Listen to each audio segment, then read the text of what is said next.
Assalamualaikum warahmatullahi wabarakatuh. Halo teman-teman, bersama saya Muhammad Iqbal Pratama. Dalam video kali ini, saya akan membahas dan menjelaskan bagaimana dampak COVID-19 atau yang biasa kita sebut Corona dalam perekonomian, khususnya Indonesia. Saat ini, terjadi perubahan yang signifikan pada peradaban manusia di muka bumi akibat adanya pandemi COVID-19. Perubahan tersebut merasuk ke semua sisi kehidupan manusia, dimulai dari bidang kesehatan, pendidikan, sosial budaya, hingga ekonomi.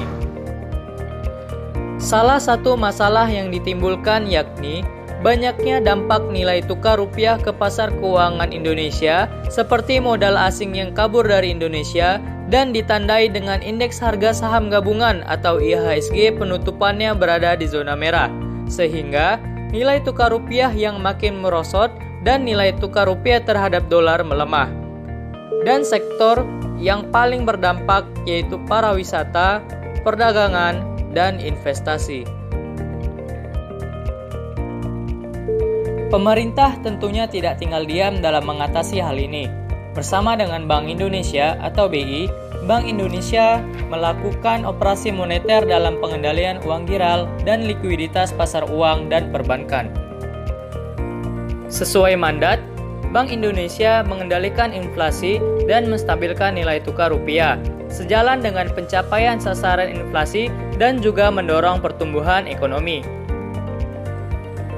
Langkah yang dilakukan oleh Bank Indonesia adalah melalui penetapan suku bunga acuan dan pelaksanaan operasi moneter untuk mengelola likuiditas di pasar uang dan perbankan, sejalan dengan langkah kebijakan Bank Indonesia dalam menstabilkan nilai tukar rupiah.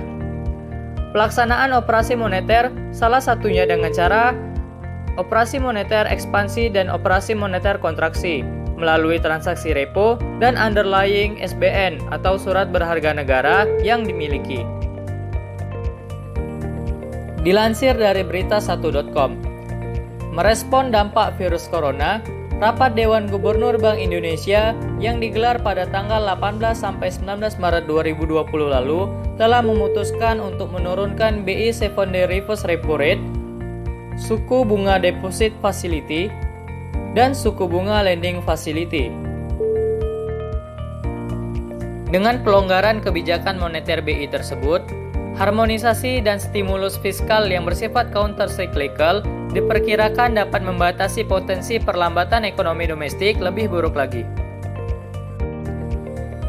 Langkah Bank Indonesia ini juga memberikan kepastian terkait objektivitas gambaran perekonomian nasional di tahun 2020 ini dan 2021 nanti. Pelaku pasar diharapkan bisa lebih tenang, sehingga tekanan ke pasar keuangan, pasar modal, dan sektor real bisa berkurang atau mereda. Investor portofolio dan investasi langsung diharapkan rebound, sehingga indeks harga saham gabungan di Bursa Efek Indonesia dan rupiah bisa kembali menguat karena kepercayaan pasar membaik. Sektor perbankan juga akan terstimulasi untuk menyesuaikan suku bunga guna merangsang pelaku usaha untuk ekspansi.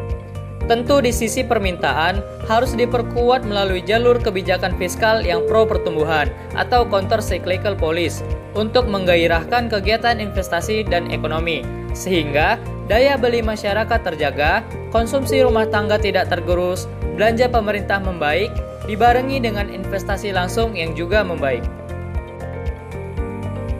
Inflasi 2020 terkendali dan rendah di kisaran 3-1%.